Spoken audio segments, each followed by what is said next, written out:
कोई बदली, कोई बादल, कोई आकाश भी होगा, कोई कविता की दुनिया का नया विश्वास भी होगा। ये नन्ही सी जो कलमें हैं इन्हें मत रौ दिए साहब, इन्हीं में से एकाध कोई तुलसीदास भी होगा। नमस्कार दोस्तों, MKG जीनियस मेकर में आप सभी का स्वागत है। आइए देखते हैं बाबर द्वारा लड़ा गया प्रमुख युद्ध ट्रिक के माध्यम से। देखते हैं बाबर द्वारा लड़ा गया प्रमुख युद्ध ट्रिक के माध्यम से। ट्रिक क्या होगा इसका? ट्रिक क्या होगा?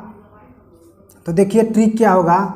26 में पानी पिया, 26 में पानी पिया, 27 में खाना खाया, 27 में खाना खाया, 27 में क्या होगा? खाना खाया, खाना खाया। 28 में चल दिया, 28 में क्या होगा?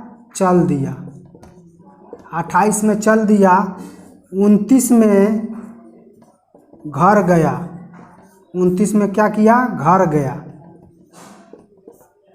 30 में मर गया, 30 में क्या हो गया? मर गया। यह तो हो गया ट्रिक कि 26 में पानी पिया, 27 में खाना खाया, 28 में चल दिया, 29 में घर गया और 30 में मर गया। यह ट्रिक हो गया। अब 26 का मतलब ईस्वी कौन सा है, कौन सा सन है? तो 1526। क्या है?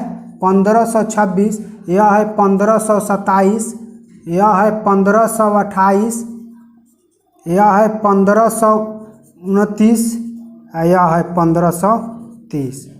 1526 में पानी पिया, 1527 में खाना खाया, 1528 में चल दिया, 1529 में घर गया, 1530 में मर गया। अब 1526 में खाना खाया का मतलब पानीपत का पानी पिया, 1526 में पानी पिया तो पानीपत का प्रथम युद्ध, पानीपत का प्रथम युद्ध हुआ। 1527 में खाना खाया तो खानमा का युद्ध हुआ। किसका युद्ध हुआ? खानमा का युद्ध, खानमा का युद्ध, खानमा का युद्ध हुआ। 1528 में चल दिया यानी कि चंदेरी का युद्ध हुआ। किसका युद्ध हुआ?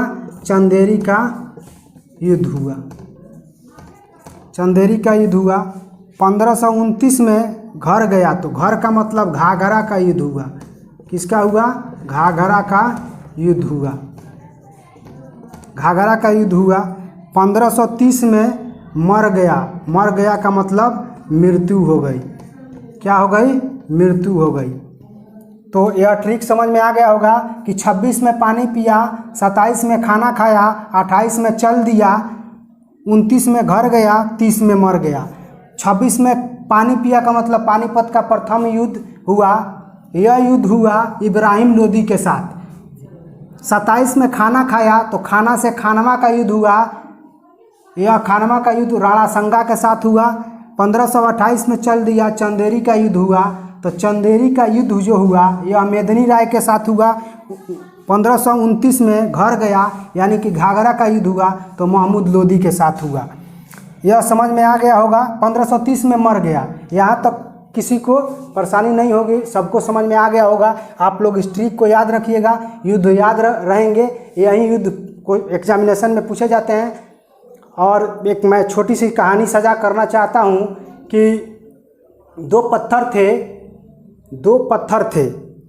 किसी रास्ते पे बीच में एक मूर्तिकार जा रहा था, तो बीच में दो पत्थर थे। तो देखा वह मूर्तिकार देखा कि सभी लोग आ रहे हैं तो उस पत्थर को मार रहे हैं, पैर से मार रहे हैं और जा रहे हैं, पैर से मार रहे हैं। रोड पर है तो लोग ऐसे चाह रहा है हटाना, लेकिन नहीं हट रहा है। तब तक मूर्तिकार गया, इसकी नज़र पड़ी तो एक पत्थर से पूछ रहा है कि यदि बताओ मैं तुमको थोड़ा सा कष्ट दूंगा, पीड़ा दूंगा, लेकिन यदि तुम चाहोगे तो जिंदगी भर बढ़िया से तुम्हारा जीवन रहेगा, सब कोई तुम्हारा मतलब तुम्हारी पूजा करेगा। तो बोला बोलिए क्या है? तो मैं तुमको तराशना चाहता हूँ, मैं तुमको भगवान बनाना चाहता हूँ, मूर्ति बनाना चाहता हूँ, क्या तुम एग्री हो? लेकिन उसमें तुमको पीड़ा होगा। तो एक पत्थर ने कहा ठीक है हम एग्री हैं, हमको बना दीजिए। वह बनाने लगा, बनाते बनाते आधा पर गया तो पत्थर जो था वो लगा छटपटाने, यह एक काल्पनिक कहानी है, लगा छटपटाने लगा। तो कहा कि नहीं हमसे नहीं होगा, हम नहीं बनेंगे, यहीं हम ठीक है। उसके बाद उसको छोड़ दिया गया। उसके बाद क्या हुआ, वो दूसरा पत्थर से पूछा क्या तुम बनना चाहोगे? तो वो कहा कि हाँ हमको बनाइए। वह बन गया। धीरे धीरे तराशते तराशते उसको मूर्ति बना दिया, एक शेप ला दिया मूर्ति का। बगल में उसी जगह के पास में बगल में एक जगह था, वहीं पर ले जाकर उसको स्थापित कर दिया। तब लोग जहाँ से आते थे सब कोई गोल लगता था, समझ जाइए पूजा करता था, जो भी आता था पूजा करता था, पैसा चढ़ाता था, और जो अपना मंगन होता था मांगता था।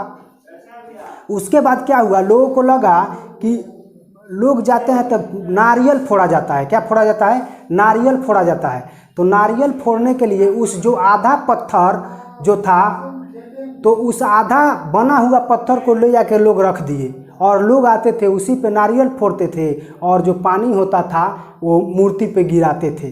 तो वह दूसरा पत्थर देख के हंसता था।